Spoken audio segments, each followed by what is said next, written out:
Welcome back, everyone. So it's getting into slightly later arvo. Welcome to those people who are just joining us as well. And we've got a session here with Cleona Lira, who is a financial advisor who supports people have a more conscious, liberated relationship with money. So that's pretty much what our presentation's on today, having a more conscious relationship with money. So Cleona is a London-based financial advisor who enjoys helping people get free and clear with money. So her passion is to create spaces where we can have honest conversations about money, allowing us to have a more conscious relationship. She has a background in psychology, financial planning, and nonviolent communication. So in her own journey with being self-employed, she encountered unconscious ways of money sabotage. So her belief, particularly when she was asking for money. So her belief is that nearly everyone has a dysfunctional relationship with money.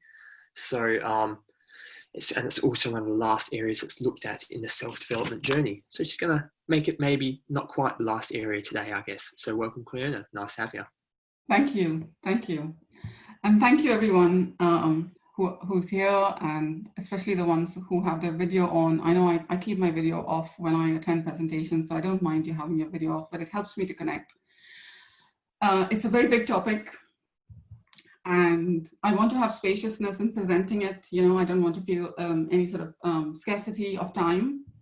But I want to start off by saying that as a financial advisor, and don't judge me, I'm a good financial advisor.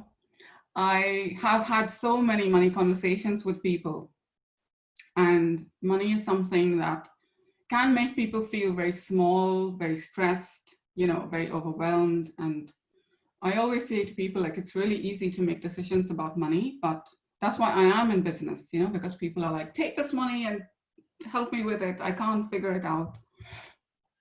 In having those countless money conversations, I recognized that we all have, you know, dysfunctional ways of being with money, like all of us, like financial advisors, Mr. Donald Trump, you know, people who are very rich, people who are very poor, and everyone in between. And I guess it's something that's, our relationship with money is also very connected to our relationship with life. And sometimes when we're blocked with money, we're also blocked with life and work. And so it's quite important to look at our relationship with money. And I guess I also want to just acknowledge that there's a lot of collective trauma, individual pain, you know, in the way that we relate to money. And then also that it's such a taboo topic. Like earlier we started this morning, I think Mark asked a question, you know, when was the last time you had sex? We feel more comfortable talking about sex than we do talking about money. It's very taboo. We don't talk about how we do money, how we invest money, how we save, how we earn, you know, like we just don't talk about it. It's taboo. And I love talking about money. I love getting people to talk about money honestly, you know, and when I run money workshops, we talk about the numbers. And some people, you know, there's a lot of shame. Like if you feel like you earn less than what everyone else in the group earns, there's a lot of shame when you reveal what you earn. So there's so much of stuff that comes up with money that I find really interesting. My own story with money was when I started my business, I had trouble asking for money. I never had a problem when I worked in a bank. I worked in financial services all my life. And I could say, you know, oh yeah, the fee is £15,000 or whatever, 3% of XYZ. You know, there was no feeling associated with it. There were no personal stories that came up that needed, you know, there were no wounds. It was just mechanical. And then when I started my own business, I was like, whoa, why is this so difficult? And I was having trouble asking for money from people who could afford it, you know? So it wasn't like, it was like a blanket. I had trouble asking for money. There came a moment in my life when there was a big mortgage that I did. This is at the start of my business 6 years ago. I did this really big mortgage, and the commission, the brokerage, it was like a £4.5 million mortgage. The commission on it was 11,500. It was like 0.5% or some big amount. And I said to my husband, maybe I should give like half of this back because I don't need it. And that's when I realized, oh my gosh, you know, I need to do some work on my own stuff. And I found it fascinating. Now, the reason I'm telling you this story is that we tell ourselves certain stories about money and about ourselves, you know, our identity. So my identity was, I'm a good person, I'm an ethical person, because I had certain conditionings. I grew up in India. I saw a lot of poverty around me. I found that some people were treated very unfairly when they had less money. And, you know, it was a reality in the 70s and the 80s in India. People were really poor. Like, when I say poor, I mean someone with, you know, red, malnourished hair. And I think I internalized some of those beliefs at a very early age, that good people charge less money. And so untangling this belief took me some time, you know.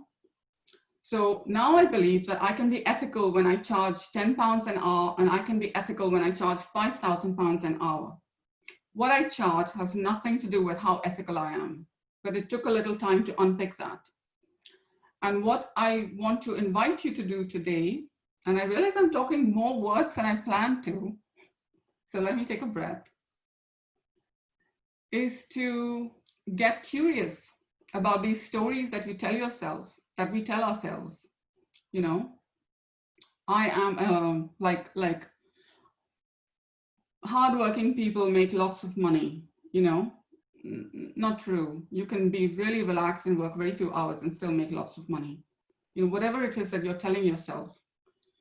And if you tell yourself stories about money, you can also tell yourself different stories about money, stories that serve you instead of stories that disempower you.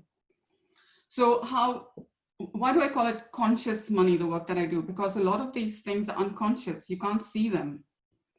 And I heard that there was some psychotherapists on the group. And one of the things that we do with money is, because it's so abstract, you know, it's a really good recipient of our deepest unconscious projections. It's so abstract that we can just put it onto money. And so let me ask you to complete the sentence, money is, and just give me a word or a phrase and put it in the chat.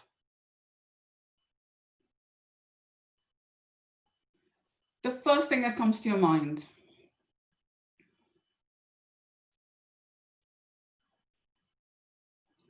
Energy, freedom, safety, power, heavy, necessary, useful, helpful, hard, okay, me, burden, flowers, exchange, power. Thank you. I don't know if you can see in the answers any sort of pattern. You've got freedom and you've got suffocating. You've got flowers, which is something so beautiful, and then you've got burden, or, you know. So there are these sort of, can money, you know, I don't have any money with me, but let's say that this was money, you know. How can this be suffocating if this was money, or this was my credit card? Like, how can it be suffocating? It's just a thing. It's just, there's a guy called Peter Koenig, K-O-E-N-I-G, and he's based in Switzerland. And he, and through him, I've done this identity reclamation work, which is a very useful process to do when it comes to money. And the biggest secret to getting your own freedom and to being clear on your relationship with money is just accepting yourself and all the dark and unconscious parts and all the things that you probably don't like in others and yourself that you project onto money. You know, just self-acceptance, just expanding the range of this identity of who I am. For me, it included being greedy. You know, I didn't want to be greedy. And of course, all of us are taught as young children to share, not to be greedy. So quite often we exile those parts. We're like, oh yeah, I'm not greedy, you know. And then we also have this conditioning, I think, when in this audience, particularly with yoga teachers and psychotherapists and coaches and things, you know, like there's this almost like I can either be, I can commit, if I can be a good person, and that means that I must not have a lot of money, you know, it's this sort of belief system. And It's just not true, you know, it's just a lie. So how do you find these unconscious beliefs? How do you find these identities? You do something called detective work. So you look for clues. And you look for clues when you get like, oh, you know, if I see something that's very emotionally provocative, then you're like, oh, I'm just not like her at all. Like, I'm just not greedy with money. Oh, that's really repulsive that she's so, like, how can she say that she charges £5,000 an hour? That's, you know. And then any kind of resonance when, you know, when we do group work, sometimes there's resonance. Of course, it's very useful to do a money biography. Has anybody done a money biography here? Yeah, a few, a couple, no. It's like you just start with, you know, the earliest memory that you have about money, significant events, your first pocket money, your first job, the first thing that you spent. And also, if you heard your parents arguing, fighting, noticing in the family, you know, who held the power with money, who made the decisions, those kind of things affect us very deeply. And most of us, of earliest, like we have a sense of what money is at 2.5 or 3.5 years old, so really quite young. Somebody mentioned ancestral trauma in the early questions. And I found family constellations very helpful. I've written a blog about it, which if you Google my name and family constellations, you'll find it. But yeah, sometimes we carry stuff from, that's not ours to carry, you know, guilt,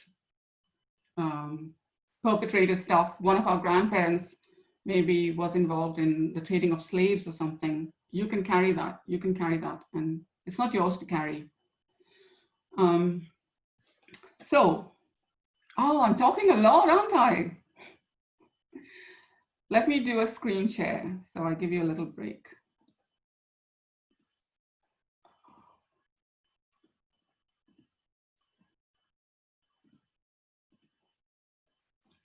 So these are my slides. And then maybe you recognize some people there. And then I suppose the question is, why do I suck at money? And we did this exercise, what is money? And then this is also the bit that's really powerful, you know? What is enough? Has anybody worked out what is enough to you in terms of like monetary terms? You know, this is the amount, these are my expenses. This is the amount of money I need. It includes time for rest, time for play, maybe an occasional massage, an occasional holiday, you know, those are all my needs. And this is the amount that I need that is enough. I think a lot of our collective dysfunctional, a collective dysfunction around money comes from not understanding what is enough and being out of touch with it. So, any questions, any feedback? I have an exercise. I would like us to go into a breakout room. And Steve, I'm wondering if, are you there, Steve? So perhaps we take 3 people, 6 minutes, so only 2 minutes each, really quickly, something about your childhood and a memory about your childhood and money, just sharing, and maybe one person can keep time. Would that work for you, Steve? Yep. I'll just say that there will be a little bit of rearranging, guys, because some people don't join breakout rooms, some do. So you said about 3 per group, was it? Yeah, 6. per group, Okay. 2 minutes each. Let's try and work this out. The earliest memory that you care to share on money. Of course, if you don't want to share, you can stay silent and just listen. Alrighty. Earliest memory on money. Breakout rooms are open, and yeah, bear with me if you have to be rearranged.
Oh, I don't know. I think you might have to chat it.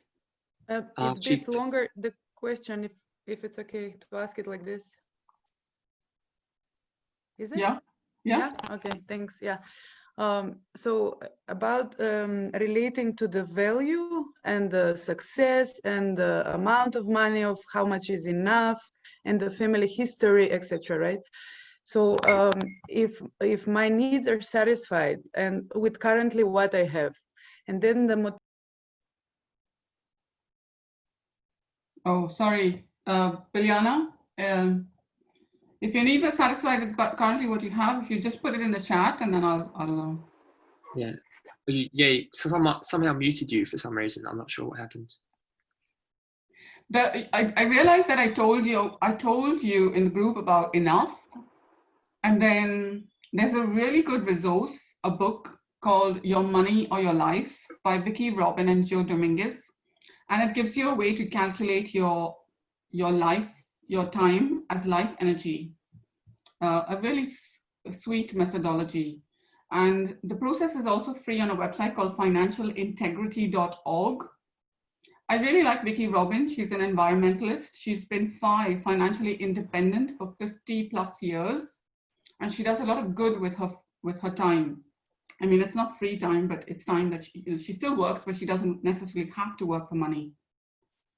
And so that's quite inspirational. And when I read the book, I did make a lot of changes in my spending. Like sometimes I spend more, but I know that it's fulfilling spending. Financialintegrity.org. I have, so anything interesting that came up in your chats that you would like to share in the chat that you feel will be useful for the group to know? Just so that I'm not a dictator, facilitator, and I am listening to you. I am generally interested. So before we, okay, share screen. There's a couple more slides that I want to show you. So you've got this thing of enough, right? So some of us, and then when you spend more money that, that doesn't make you happier, it's sort of wasted. And a lot of us end up working extra hours to buy more square feet, to buy more cars. And it might not be this group actually, but I'm speaking in very general terms. A lot of people are just, on the treadmill, so to speak, consumption treadmill. Like you have 4 butlers, 6 Mercedes, like where's the end, where's the end? The actual recipe for human happiness is that our needs are met. And these are the needs that are really important to us, and there could be a few more that I haven't mentioned, but these are the things that make us happy. Money is one of the ways in which we meet needs, but it's not the only way that we meet needs. And sometimes we get a little obsessed with money being the only strategy, the only way to meet needs, So of course, this is very simple. I'm sure everybody knows, spend much less than you earn. And the purpose of work is to create, the purpose of earning money is to have enough money. That word enough is so important. And the purpose of work to create is what we say when we do these money workshops is, follow your life path, because we have like the money part and the life path, right? And sometimes they diverge. Sometimes what I do for money is the thing that I don't like to do, but it gets me the money. And then I do the thing that I really love to do as a side gig. And the provocative suggestion that we make when we do money workshops is follow your life path. And there's this, there's a statement that says, follow your life path and the money will follow. And we say, follow your life path, the money may or may not follow. Trust in life to take care of your needs and follow your life path. Follow your creative force, And the people who are truly happy are the people who follow their life path and somehow then life kind of supports them in where they want to go. And there's a philosophy I really love, nonviolent communication, and Dr. Marshall Rosenberg said the same thing. He said, do what you love to do. Don't do anything that isn't play. It's meant provocatively. Obviously, sometimes, you know, we have to wash our balls, as Mark Walsh said, or wash the dishes. It's not always fun to wash the dishes. And then ask for enough money to do that work, you know, because it's a resource that helps you to do your work. So ask for enough money to do your work. And so that word enough is quite important. Now, we animate money with all these energetic properties, right? It's we who animate money with them. And there are certain themes, like I want to acknowledge men who have this trauma of like being providers. You know, there's so much of a pressure of, oh, you know, if you're a man, you have to be this certain way and blah, blah, blah. And then in the money workshops, that stuff comes up. And then for women, you know, the theme tends to be under earning or, you know, like asking for less money tends to be, it's probably how we're socialized. We're socialized to take care of other people's needs. And, you know, you're a good woman if you're chaste, if you're, you know, if you're a certain way, if like, I don't know, you're innocent, you don't sleep around with everybody in the village. I don't know what your conditioning is. That was my conditioning in India, you know. And so asking for your needs to be met and being very ballsy about it, and, you know, is a conditioning that goes even beyond just your body and what you carry in this lifetime. And so there's more work. This other theme that I've come across in my money workshops, and that is that this imposter syndrome, you know, I'm incompetent and therefore I can't charge. You know, there are many incompetent people who run countries, and so that's not true. You can be extremely incompetent and charge a lot of money. It's simply not true. You know, so that's something to reclaim, is I'm incompetent and I'm going to charge a good fee. You know, I'm going to charge the fee that I want. Like, I don't have to be I don't have to be competent to charge money.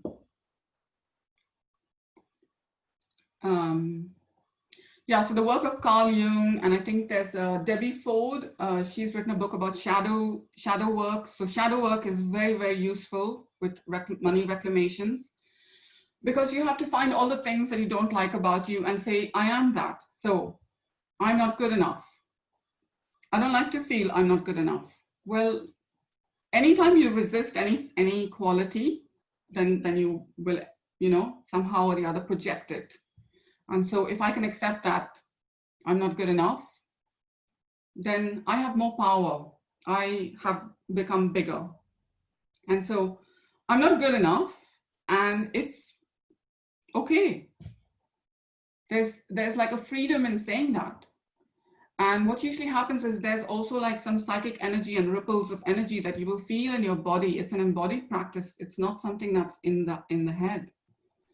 And it's not an affirmation to say over and over again either, but the process. If you Google afterwards, this process that I'm talking about is explained very nicely by a guy called Charles Davies, and it's called Identity Yoga, and he's written about it on Medium. So if you Google it, you can learn this process and do it yourself. Ideally, you want to do it with a friend who can hold space for you, because the reclamation has to happen in the body. You know, so I'm not good enough, and it's okay. Your body will have some resistance, sometimes sadness, sometimes laughter, sometimes hysterical laughter. It's actually quite fun to do this work. And then you have to do the opposite, which is I am good enough with and without money, you know? Because what we do is somewhere in our heads, we tie up our value with money. And your value and your worth, somebody wrote worthlessness. Your value and your worth have nothing to do with the money you charge. It really hasn't. You know, we have to uncouple this value from money. When it comes to charging, a lot of people ask me, and since this is a marketing workshop, and you know, the question of pricing is one of the P's of marketing, the 4 P's of marketing, from what I remember from my degree. how do you work out what to charge? You know, what to ask. And Peter Koenig suggests that you ask for the money that will help you to deepen your relationship. And by the time you talk to your client and understand the work that is involved, you have a pretty good idea of what would delight them to give for the work involved, you know? I don't know the kind of work that you do, but I'm a financial advisor. I know how much money they have. I know exactly what kind of work they want. But then there are different kinds of people that come to me. I don't charge the same fee if there's a single mother with 3 children than to the managing director of a bank. I don't charge the same fee because I'm looking at the person, I'm looking at my needs, I'm looking at their needs. And by the time I come to pitch my fee, I have a pretty good idea of what they would like to pay, what I would like to receive that's not resentful, and an amount that delights them and delights me, and that deepens our relationship. I hope that's helpful to hear. Please. I've spoken a lot of words. This is, it will be helpful to just hear anything that's coming up for you.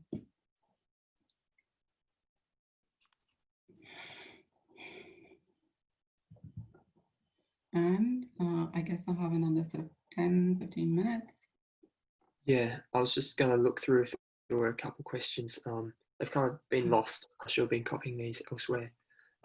There's one, I think you've just talked about linking it to other stuff as well, but people connecting money too much with negative connotations within society and negative relationships with knowing you need it, but also negatively feeling towards it. I think you've sort of covered that and said there's more anyway, but is there anything you want to speak to around that?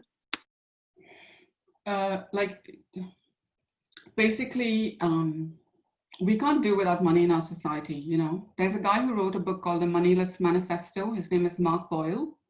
But at some stage he had something like, I think he had an infection in his testes and he needed a GP and a doctor. And he needed to take a flight. He needed money for medicines. So it's like we need money in our society. We need money to function. And so it's important to like love money, you know, and it's a resource that allows us to meet needs. That's all it is. The story that you tell about money will help you to do what you need to do, like the work that you need to do. And I find that a lot. So, okay, this is important to talk about. There are 3 movements with money. When I do money coaching, there are 3 movements that people make when they talk about money. One is the movement of, and this is usually refers to like accumulation, you know, I want to earn more. One is, I hate money. Money had caused a lot of conflicts in my family. I don't talk to my friends because of money, whatever, like that. That's the energetic hand gesture. And then there's another one, which is like a washing machine. I get it, and then I get rid of it. I get it, I get rid of it, or it's confusion, and I'm just like checked out, you know? And it ties in with the Buddhist, you know, aversion. What is it? Greed, aversion, and confusion, I guess. And if you are like this with money, which many people who come to my money workshops, you know, are not friends with money, which is why they need help. Then you need to befriend this gesture, you know. And I call it, by the way, I swear, I hope people don't get triggered by this. I'm not as bad as Mark was, or as good as Mark was. I call it the greedy bastard, you know, like I need to befriend my greedy bastard. Because if I have a client that wants to work with me and he's like the managing, let's say he's the managing director of a big bank, and he's the guy who's buying this 4.5 million house, and I get a commission of whatever, 10,000 pounds. I take that, my greedy bastard takes that in, you know, or bitch or whatever. And then when I have someone who, like I got an email yesterday, someone from a charity, schizophrenia, 90,000, no money, can you do a pro bono case? I can, because I can be a greedy bastard here and I can be, you know, a generous person here. Now, can I be both a greedy bastard and a generous person? Yes. So reclaiming this energetic style does not make me a greedy bastard. But if I see someone being a greedy bastard, it's just another greedy bastard taking money, you know? It's not triggering to me because I've accepted that sometimes I allow myself to be greedy depending on the situation. So in the moment, I can be honest with my reaction. Now, if I haven't done this reclamation work, then I will come from a preconditioned response because I will never allow myself to be greedy. That part of me cannot breathe, it cannot exist. Does that make sense?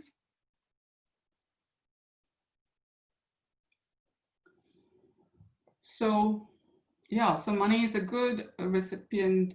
Pros, people know how much you charge. Cons, any questions, Steve, that you think I could answer?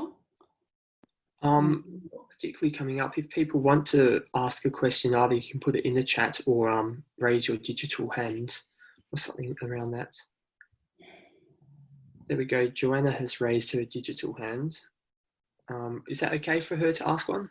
Yeah. Yeah. A quick 14 minutes left. Hopefully it's quick, Cleona. I was just recently with the pandemic, I've been trying to offer more services for free for people who need it.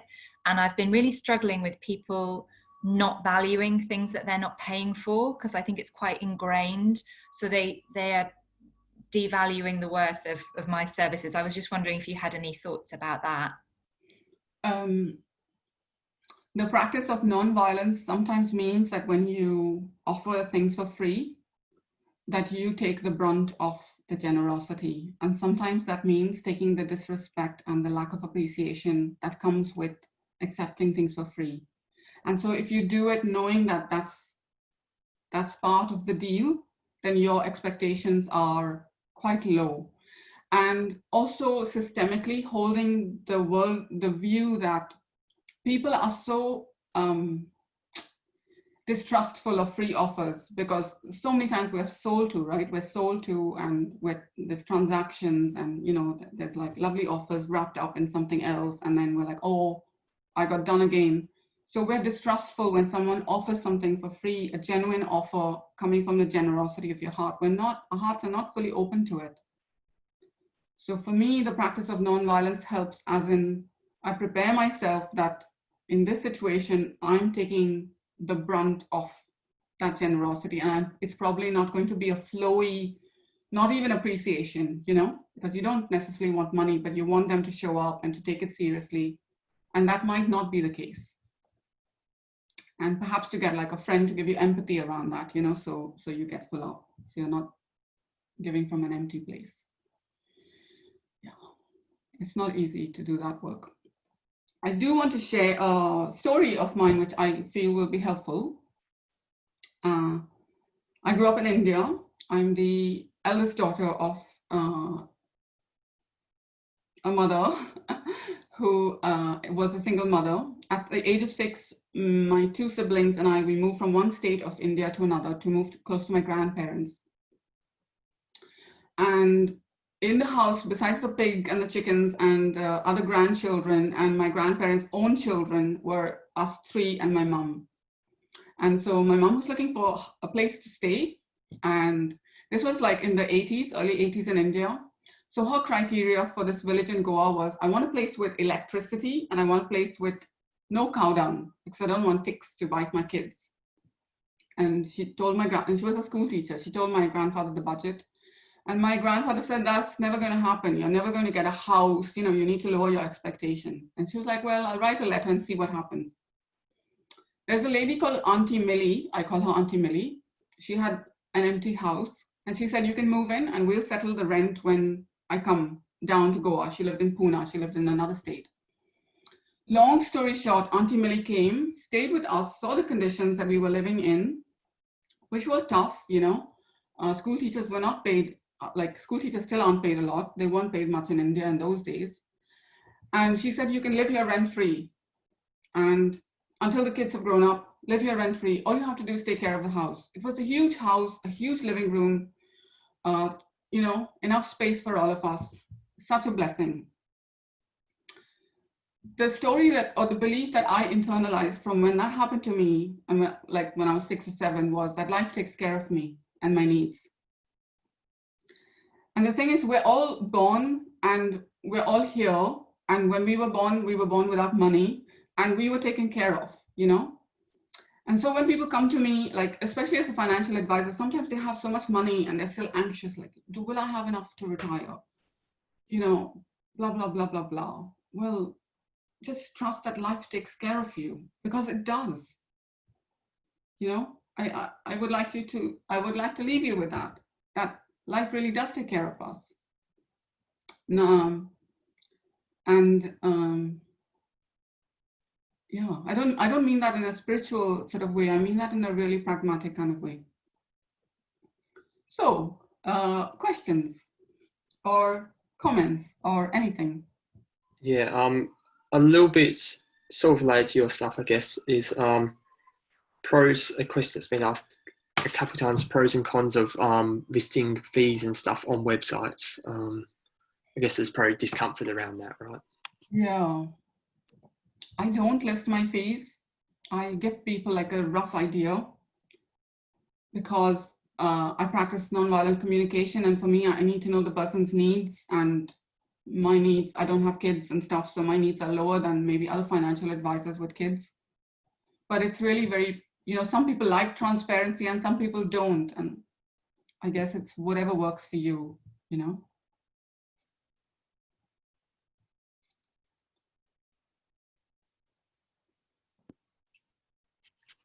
Yeah, if anyone else wants to add something, you're free to.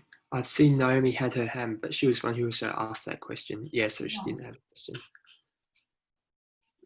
I do find that the definition of abundance, you know, like there's this very new age, like abundance, it just aggravates me, because abundance is like everyone wants to be a millionaire, and we can't be millionaires, you know.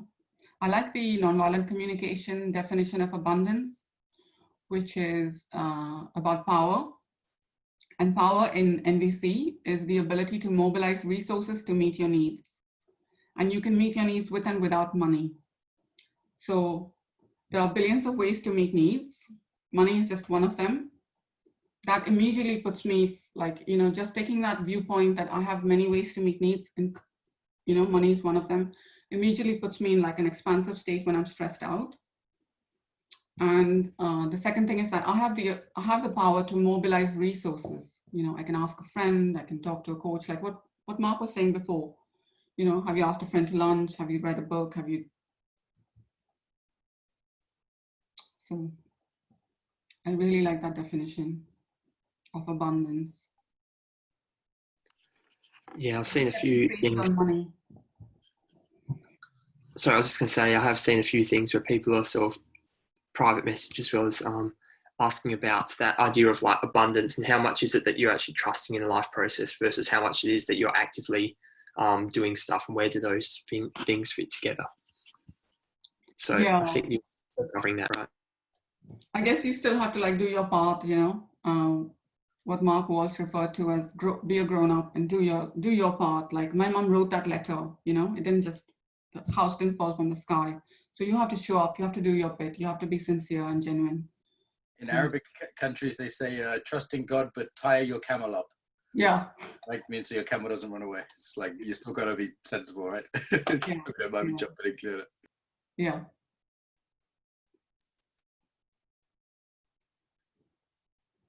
Thank you all for this lovely feedback. I was very nervous about doing it with these many people, offering a presentation with so many people. I do have a Conscious Money monthly newsletter. I really rarely send it more than once a month. And you don't have to join the newsletter or subscribe, but there are lots of resources there, including resources like NVC and books and different viewpoints. Because, you know, there's family constellations that has been helpful to me. There's money workshops. There's a guy called Tim Malnick in Bristol who's very good. Peter Koenig is less accessible. He's more expensive. He's in Switzerland. Tim Malnick's workshops cost like £300. Yeah, there's so many, like there's a nonviolent communication lens, there's a Buddhist lens, you know, there's so many different ways to look at money. Let me just share that link to my newsletter. Oh, shoot.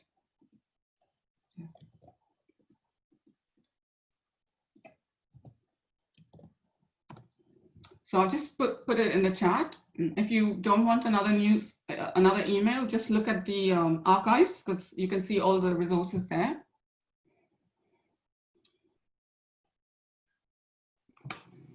And yeah, I think everyone's just saying like a whole heap of love coming through for you, not necessarily any other. Good, I'll take it. I think, yeah, oh, greedy bastards. Yeah, yeah. Thank you. I'm lovable and it's wonderful. I do see if Naomi has a quick question. I see she has her hand raised. Is that something there, Naomi? Hi, yeah, I'm being cheeky because it's still the kind of website question, but I'm just wondering about the trust element for people, if it would put some people off, like if they don't see the price on the website, if that makes sense. Yeah.